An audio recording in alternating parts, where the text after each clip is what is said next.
ప్రభువైన యేసుక్రీస్తు నామంలో అందరికీ హృదయపూర్వక వందనములండి. పరమగీతము 7వ అధ్యాయము. రాజకుమార పుత్రిక, నీ పాదరక్షలతో నీవెంత అందముగా నడుచుచున్నావు. నీ ఊరువులు శిల్పకారి చేసిన ఆభరణ సూత్రముల వలె ఆడుచున్నవి. నీ నాభిదేశము మండలాకార కలశము, సమ్మిళిత ద్రాక్షారసము దాని యందు వెలితి పడకుండునుగాక. నీ గాత్రము పద్మాలంకృత గోధుమ రాశి, నీ ఇరు కుచములు జింక పిల్లలయ్యి తామరలో మేయు ఒక కవలను పోలియున్నవి. నీ కందరము దంత గోపుర రూపము, నీ నేత్రములు జనపూర్ణమైన హెష్బోను పట్టణమునున్న 2 తటాకములతో సమానములు. నీ నాసిక దమస్కు దిక్కునకు చూచు లెబానోను శిఖరముతో సమానము. నీ శిరస్సు కర్మెలు పర్వత రూపము. నీ తల వెంట్రుకలు ధూమ్ర వర్ణము గలవి. రాజు వాటి ఉంగరముల చేత బద్దుడగుచున్నాడు. నా ప్రియురాల, ఆనందకరమైన వాటిలో నీవు అతి సుందరమైన దానవు, అతి మనోహరమైన దానవు. నీవు తాళవృక్షమంత తిన్నని దానవు. నీ కుచములు గెలల వలె నున్నవి. తాళవృక్షము నెక్కుదును అనుకొంటిని, దాని శాఖలను పట్టుకొందును అనుకొంటిని. నీ కుచములు ద్రాక్ష గెలల వలె నున్నవి.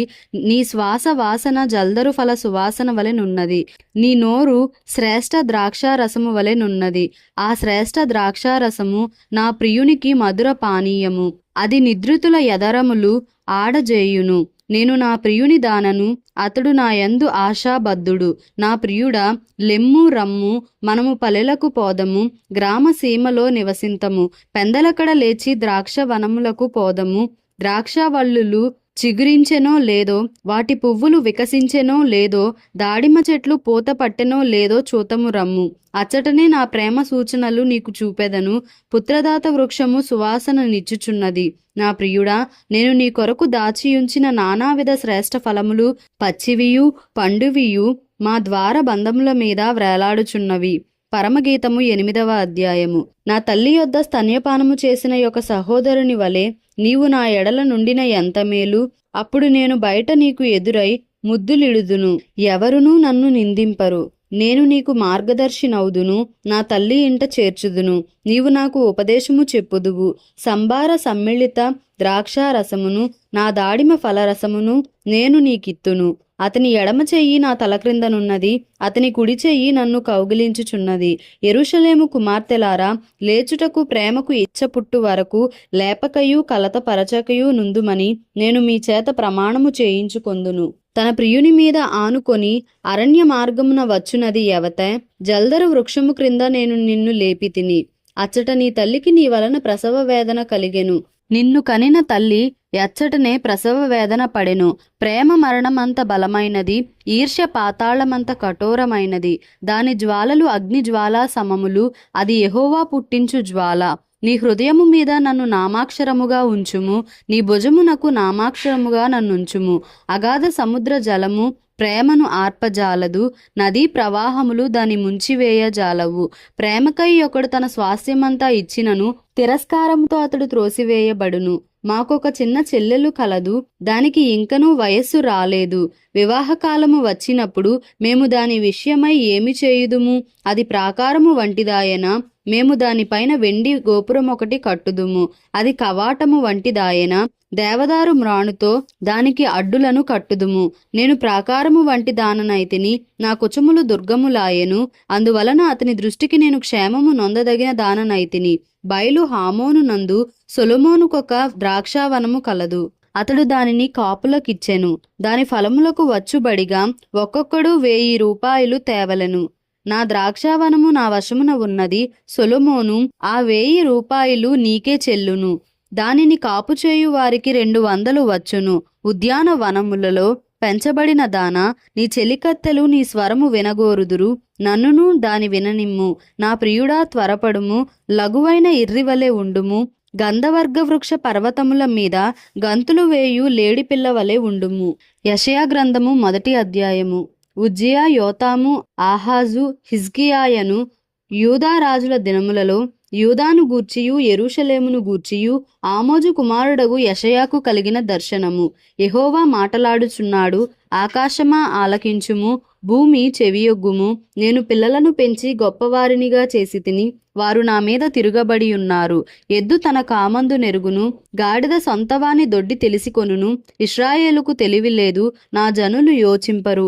పాపిష్టి జనమా, దోషభరితమైన ప్రజలారా, దుష్ట సంతానమా, చెరుపు చేయు పిల్లలారా, మీకు శ్రమ. వారు యెహోవాను విసర్జించి ఉన్నారు, ఇశ్రాయేలు యొక్క పరిశుద్ధ దేవుని దూషింతురు. ఆయనను విడిచి తొలగిపోయి ఉన్నారు. నిత్యము తిరుగుబాటు చేయుచు మీరేలా ఇంకనూ కొట్టబడుదురు. ప్రతివాడు నడినెత్తిని వ్యాధి కలిగి ఉన్నాడు, ప్రతివాని గుండె బలహీనమయ్యెను. అరకాలు మొదలుకొని తల వరకు స్వస్థత కొంచెమైనను లేదు. ఎక్కడ చూచినను గాయములు, దెబ్బలు, పచ్చి పుండ్లు. అవి పిండబడలేదు, కట్టబడలేదు, తైలముతో మెత్తన చేయబడలేదు. మీ దేశము పాడైపోయెను, మీ పట్టణములు అగ్నిచేత కాలిపోయెను. మీ ఎదుటనే అన్యులు మీ భూమిని తినివేయుచున్నారు. అన్యులకు తటస్థించు నాశనము వలె అది పాడైపోయెను. ద్రాక్ష తోటలోని గుడిసె వలెను, దోసపాదులలోని పాకవలెను, ముట్టడి వేయబడిన పట్టణము వలెను సియోను కుమార్తె విడువబడి ఉన్నది. సైన్యములకు అధిపతియగు యెహోవా బహు కొద్దిపాటి శేషము మనకు నిలుపని ఎడల మనము సొదొమ వలె నుందుము, గొమొర్రాతో సమానముగా ఉందుము. సొదొమ న్యాయాధిపతులారా, యెహోవా మాట ఆలకించుడి. గొమొర్రా జనులారా, మన దేవుని ఉపదేశమునకు చెవియొగ్గుడి. యెహోవా సెలవిచ్చిన మాట ఇదే. విస్తారమైన మీ బలులు నాకేలా? దహన బలులగు పొట్టేళ్లును, బాగుగా మేపిన దూడల క్రొవ్వును నాకు వెక్కసమాయెను. కోడెల రక్తమందైనను, గొర్రెపిల్లల రక్తమందైనను, మేకపోతుల రక్తమందైనను నాకిష్టము లేదు. నా సన్నిధిని కనబడవలెనని మీరు వచ్చుచున్నారే. నా ఆవరణములను త్రొక్కుటకు మిమ్మును రమ్మన్నవాడెవడు? మీ నైవేద్యము వ్యర్థము, అది నాకు అసహ్యము పుట్టించు దోపార్పణము, దాని నికను తేకుడి. అమావాస్యయు విశ్రాంతి దినమును సమాజకూట ప్రకటనమును జరుగుచున్నవి. పాపుల గుంపుగూడిన ఉత్సవ సమాజమును నేనోర్చజాలను. మీ అమావాస్య ఉత్సవములను నియామక కాలములను నాకు హేయములు, అవి నాకు బాధకరములు. వాటిని సహింపలేక విసికియున్నాను. మీరు మీ చేతులు చాపునప్పుడు మిమ్మును చూడక నా కన్నులు కప్పుకొందును.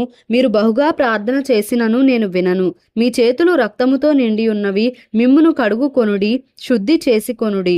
మీ దుష్క్రియలు నాకు కనబడకుండా వాటిని తొలగింపుడి. కీడు చేయుట మానుడి, మేలు చేయ నేర్చుకొనుడి. న్యాయము జాగ్రత్తగా విచారించుడి, హింసించబడు వానిని విడిపించుడి. తండ్రి లేని వానికి న్యాయము తీర్చుడి, విధవరాలి పక్షముగా వాదించుడి. యెహోవా ఈ మాట సెలవిచ్చుచున్నాడు, రండి, మన వివాదము తీర్చుకొందము. మీ పాపములు రక్తము వలె ఎర్రనివైనను అవి హిమము వలె తెల్లబడును. కెంపు వలె ఎర్రనివైనను అవి గొర్రె బొచ్చు వలె తెల్లని వగును. మీరు సమ్మతించి నా మాట వినిన ఎడల మీరు భూమి యొక్క మంచి పదార్థములను అనుభవింతురు. సమ్మతింపక తిరుగబడిన ఎడల నిశ్చయముగా మీరు ఖడ్గము పాలగుదురు. యెహోవా ఇలాగుననే సెలవిచ్చి ఉన్నాడు, అయ్యో, నమ్మకమైన నగరము వేశ్య ఆయనే. అది న్యాయముతో నిండియుండెను, నీతి దానిలో నివసించెను. ఇప్పుడైతే నరహంతకులు దానిలో కాపురమున్నారు. నీ వెండి మష్టాయెను, నీ ద్రాక్షారసము నీళ్లతో కలిసి చెడిపోయెను. నీ అధికారులు ద్రోహులు, దొంగల సహవాసులు. వారందరూ లంచము కోరుదురు, బహుమానముల కొరకు కనిపెట్టుదురు. తండ్రి లేని వారి పక్షంన న్యాయము తీర్చరు, విధవరాండ్ర వ్యాజ్యము విచారించరు. కావున ప్రభువును ఇశ్రాయేలు యొక్క బలిష్ఠుడును సైన్యములకు అధిపతియు నగు యెహోవా ఈలాగున అనుకొనుచున్నాడు, ఆహా, నా శత్రువులను గూర్చి నేనికను ఆయాసపడను. నా విరోధుల మీద నేను పగ తీర్చుకొందును. నా హస్తము నీ మీద పెట్టి క్షారము వేసి నీ మస్టును నిర్మలము చేసి నీలో కలిపిన తగరమంతయు తీసివేసెదను. మొదట నుండినట్లు నీకు న్యాయాధిపతులను మరల ఇచ్చెదను. ఆదిలో నుండినట్లు నీకు ఆలోచనకర్తలను మరల నియమించెదను. అప్పుడు నీతిగల పట్టణమనియు నమ్మకమైన నగరమనియు నీకు పేరు పెట్టబడును. సియోనుకు న్యాయము చేతను, తిరిగి వచ్చిన దాని నివాసులకు నీతి చేతను విమోచనము కలుగును. అతిక్రమము చేయువారును పాపులను నిశేషముగా నాశనమగుదురు. యెహోవాను విసర్జించువారు లయమగుదురు. మీరు ఇచ్చయించిన మస్తకి వృక్షమును గూర్చి వారు సిగ్గుపడుదురు. మీకు సంతోషకరములైన తోటలను గూర్చి మీ ముఖములు ఎర్రబారును. మీరు ఆకులు వాడు మస్తకి వృక్షము వలెను, నీరు లేని తోట వలెను అగుదురు. బలవంతులు నారపీచు వలె నుందురు, వారి పని అగ్ని కణము వలె నుండును. ఆర్పువాడెవడనూ లేక వారును వారి పనియు బొత్తిగా కాలిపోవును. దేవుడి పరిశుద్ధ వాక్యమును మన వినికిడిలో దీవించి ఆశీర్వదించునుగాక. Amen. Please like, share and subscribe for more videos.